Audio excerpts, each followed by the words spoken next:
We're here to support the PSI 2020 campaign to bring psychedelic healing to the world. Yeah, tonight's the 920 event with Paul. We did it last year, sold it out. It was awesome, and that was actually the first time we connected with Paul. And since then, we've been connecting with Paul and David and Mark and the whole group here. It's been so wonderfully supportive, and it's just a really exciting night. Well, the movement has been underground, the mycelial underground. Now it's getting above ground, which is really interesting to me. It's been a long journey. But I see this really as a time to state our individual rights for freedom of consciousness, to be able to choose the way that we die. And I think also psychedelics really play into the importance of using our creativity to support the ecosystems. I see it now as a segue now from the psychedelic movement into active environmentalism. It's a critical time for us to invent ourselves out of this mess. Yeah, I think today is a global climate action strike day, and I think that is definitely the reconnection with nature and realizing we're one, with nature, and not it's not there to exploit or fear or otherwise ignore, but to really feel deeply and viscerally that we're one continuum. And what we do to nature, we're doing to ourselves, and to wake up and grapple with these huge crises that we're facing is a big part of psychedelic healing. But also, it's like I was just realizing that we missed this last event, that kickoff event 6 months ago, because our friend Marty was in crisis and we ended up losing him. And I just felt like, oh my gosh, if we had this integrated and he had access, he'd be with us. It's interesting. That's why I'm here, because I spent my previous career working for the addiction services, and one of the things I've been known to say is we never healed anybody. Nobody ever walked into our facility and had a transformative experience and went, wow, and walked out healed. It never happened. And the powerful healing, transformative experiences that psychedelics offer are unparalleled in the healing history. And so we are here to make history. We're going to bring these transformative experiences back to psychiatry, back to psychology, back to social work. And it's important, and I so appreciate Tom and Sheri's leadership as they lead our way into transforming medicines.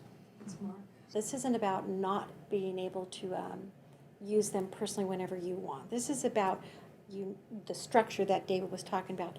Had Marty had that structure, because you said he's a pretty experienced psychonaut, but that oftentimes isn't enough. Not when we're talking about healing embedded pain that's been there a long time. And I think of the same thing with my mom. She was a product of the 60s. She died when she was 55 because of drug abuse. And had she had this kind of structure that we're proposing to the public, I think she would still be here as well. I do, because that was a trauma-based addiction.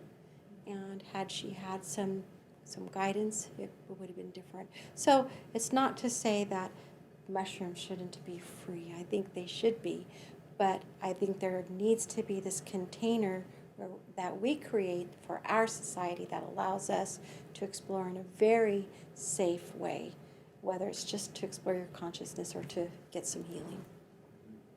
And as a physician, the reason I'd like to build on what David and Mark both said. It's one of the reasons I'm part of this is because I see patients coming from the underground having healed huge traumas, not even big ones, but small ones. People that have had depressions for years and have been on medications forever, microdosing on psilocybin, and life has changed, turned around.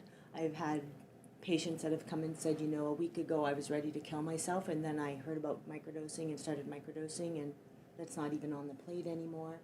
And then what you talked about in addiction, alcoholism, smoking cessation. We already have the studies that support that. This is medicine. We need this, and I want to be part of that in any way possible. Yeah, I think the impact that we could see, I have young sisters, and I've also been a sitter in the Zendo that offers psychedelic peer support, and so I've witnessed a lot of people grappling with the difficult experience that psilocybin or different psychedelics can be in an environment that's not particularly supportive to some of those experiences. And also just the intense anxieties that we have and that we're growing up with in the technological age. And personally, the healing I've had in healing from, trauma, personal trauma, and really feeling self-love, really self-love has been my experience in psychedelics. And that has been so much amplified in the cases when I took psychedelics, in the support and the presence of people I trusted. So that's where. I mean, these substances have been used for thousands of years, and yet there are laws out preventing their use that have only existed for a few decades. To put that into contrast, several of us have sat, and especially Pam here, has sat with many people who've passed, who've died. I've been with 3 individuals this past 2 years by their bedside as they've passed, my mother being one. She was not a candidate for psychedelic therapy, but my other friend was and did, and he came to a great sense of peace. And I would like to ask anyone out there listening to this, don't you have a right to the way that you die if you can consciously make the choice? Who dare is going to say that you don't have the right for your own freedom of consciousness as you depart this life? I think that's a fundamental right. It's interesting, in Canada we have a right to die. You can actually have palliative death, but we can't access psychedelics at the end of life. That's incredibly hypocritical. Yes, yes, it is. And my friend who did die felt this feeling of oneness. It felt like it was okay. This is a transition. We're all going to die. Everybody listening to this is going to die. We came from the death of our ancestors, and our descendants will die. This is a continuum of life. To understand that this is part of this existence, and it's not terminal, in the grand scheme of things. Having a glimpse of that gives tremendous solace, I think, to us all. It's also interesting to look at what Tom and Sheri are offering in terms of the structure, because historically, Aboriginal communities integrated the psychedelic experience in a very structured way. Now, there's been, as you know, 2 decriminalization initiatives, which basically say it's the lowest possible police priority. But I'm much more interested in how a society integrates the experience, and what's being proposed here is a specific model of integration that needs to grow and evolve and change. But we really need to be asking the question, how? How are we as a society going to integrate these experiences for the healing benefit of everybody? And that's the beginning. The beginning is not decriminalizing. The beginning is saying, here's a structure, let's work with this structure and let it evolve. Here. I'm mostly concerned about the irresponsible use of these psychedelics that could sabotage this entire movement. Yes. It's really important that we are responsible adults in the room. Yes. You treat these as powerful medicines that need the structure for their maximum benefit to society. If you can break addiction cycles, my son right now is in prison. He's an opioid addict, and he's not ready to take psychedelics for his treatment. But this opioid crisis taxes our society emotionally, financially. The waste of time in the court system is incredibly inefficient. We need to stop this. We need to stop addiction. And if this is the vehicle for doing so with one session, preventing years, months, think of the benefit to society.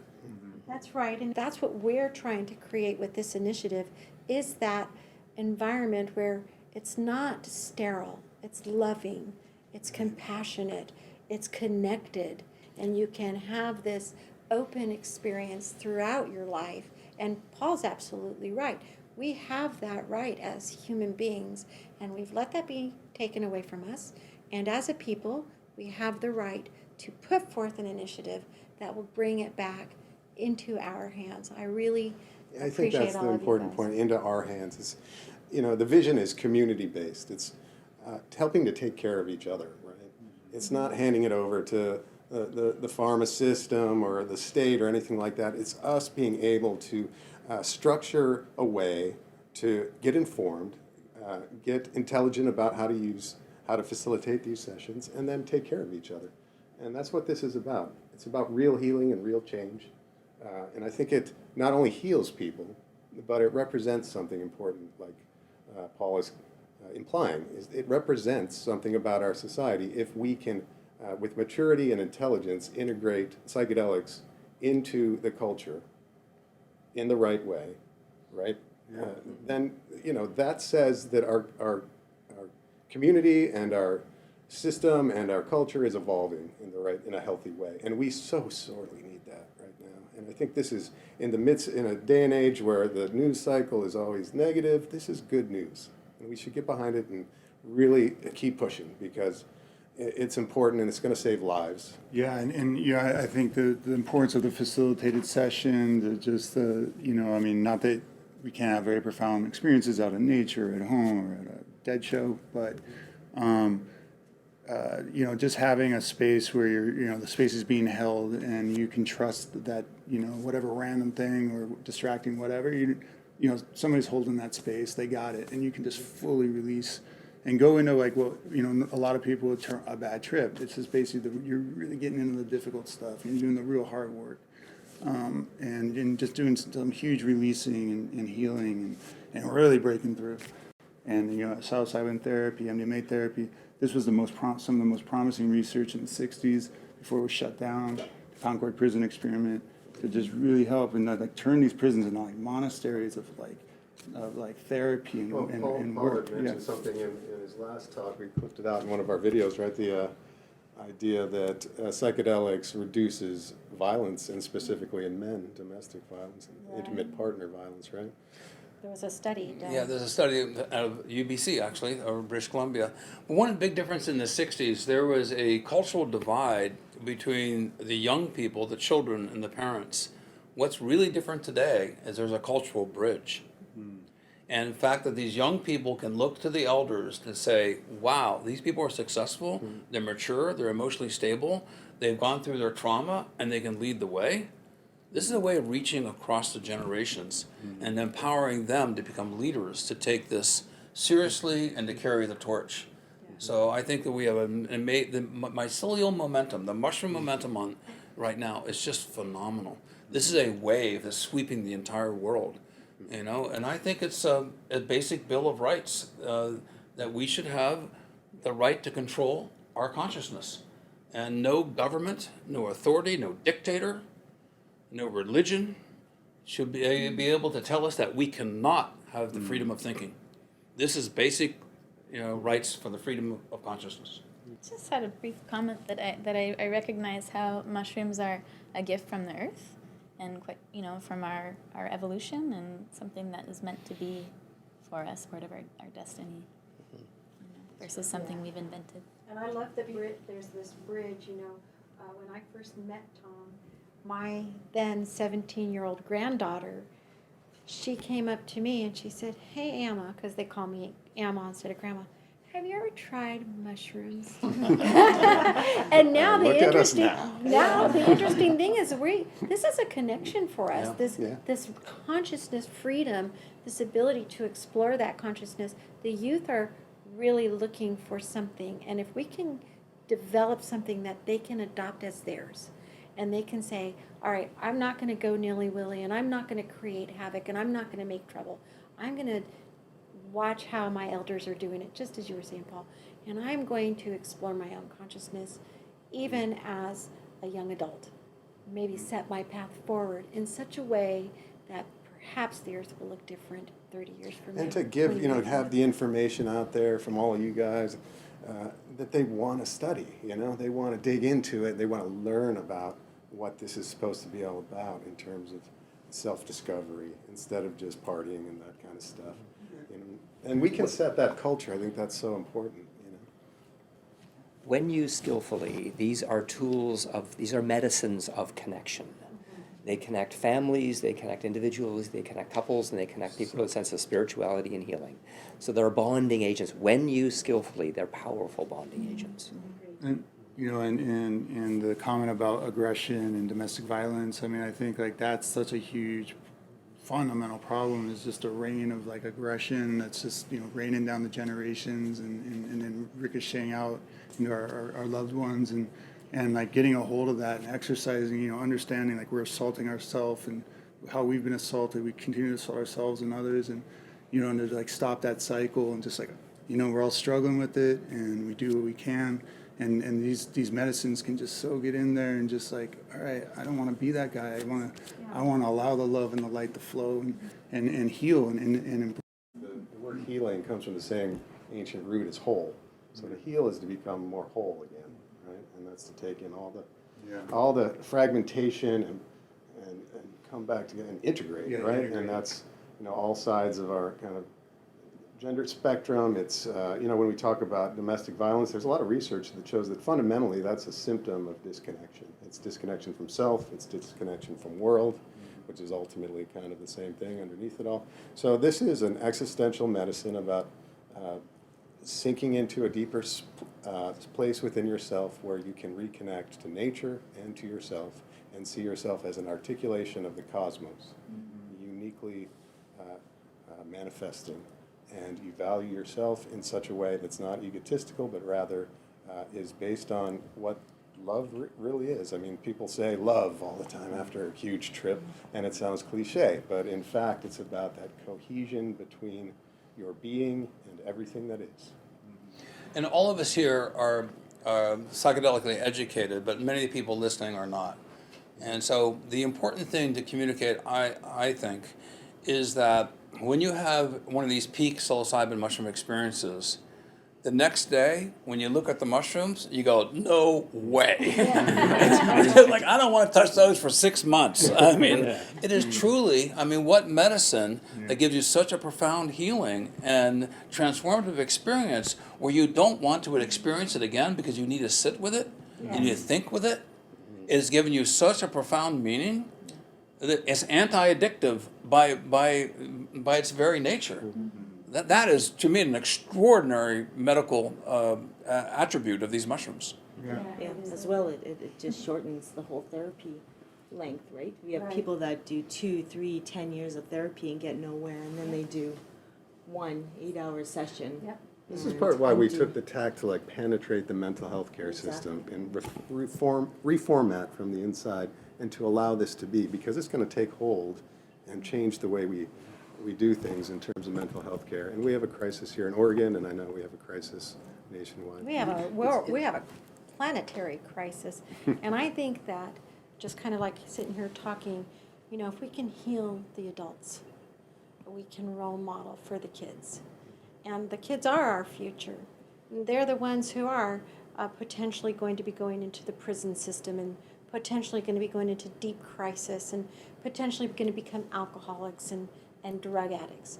And I think that we have this golden opportunity to really show them the way, this beautiful, put together, guided way of how we have chosen to step back and heal ourselves and reconnect as adults, and therefore be able to love our children more sincerely and help them reconnect to It's society. imparting as well. values, isn't it? It's imparting the value of self-discovery and self-healing and working on yourself.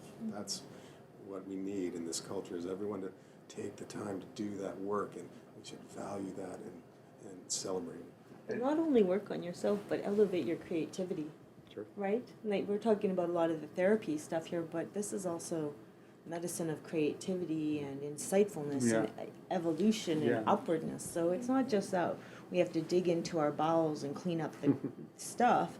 We can also use this on a higher level, I'm a firm believer that mushrooms increase intelligence. And neurogenesis has been well established, and I think this increases the body intellect of our culture. It increases our economic strength, and I think it leads the way into a better and brighter future. The opioid crisis and addiction right now is a threat to the worldwide economy and ecologies. And the malaise and illness that one feels inside is demonstrated in their house, in their neighborhood, in their village, in their city, in their state, in their country, and on the planet. This is a disease that's sweeping the planet. We need to stop it. And this is one of the things that can stop it right in its tracks. And we're on a fork in the roads right now, folks. We have a choice. This gives us a choice that we've never had this opportunity in this time and space that we have right now. So thank you, Tom and Sheri. You folks are truly courageous, and Mia and brother, David, thank you so much, and Mark and Pam, you are on the front lines dealing with these issues, and I think this is a fantastic time to be in. We probably would not all be sitting here, Paul, without you. Yeah, thank you. And that is the Right truth. back at you, Paul. You're at the center. It's the truth. Yeah. You have brought to the world the power of mushrooms comprehensively. There's some things in life that you just know are true. You just intrinsically know, oh my gosh, makes so Yes. much sense. This is one of those universal truths that just lead you down the path, and you want to pass the torch to others to help them lead. I just wanted to throw out the importance of the preparation and integration session that you guys have in this measure, and that you know, I mean, some of the most profound experiences I've had, especially the ones that really set me on my path and, you know, just woke me up to, like, you know, the degree of not having a clue about the larger, deeper basis of life and living, and that there is love and light at the heart, but getting there and having these huge discombobulating experiences, and for like months after, like, what, you know, like just really working and just having no interpretive framework and no one really to talk to, and just if I had somebody to, like, who was working with me, who knew the territory, knew the landscape, knew, like, okay, that could help me, and like I have way more access to those initial experiences now than I did for like a year, and having somebody who really you can work with, you can just really help you integrate and process. I mean, that's, I think, such a valuable part of this model that you guys are proposing, is to be working with someone who's really experienced, can really help you prepare, and then integrate.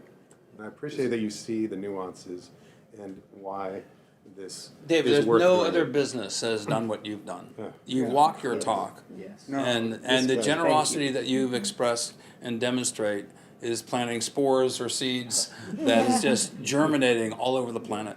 Truly. Yeah, thank you, and just of all the seeds that are germinating here, you know, this campaign, you know, as crucial and important as all the work and moving through FDA regulatory approval process for psilocybin therapy for major depressive disorder and MDMA for treatment-resistant PTSD, and just how huge and important and crucial that is, and all the healing that's going to come out of that, and all the, you know, and where insurance is going to cover. It's like, if you don't have those very narrow qualifying conditions, you're not going to be able to access this therapy, and then if you are, it's going to be really expensive.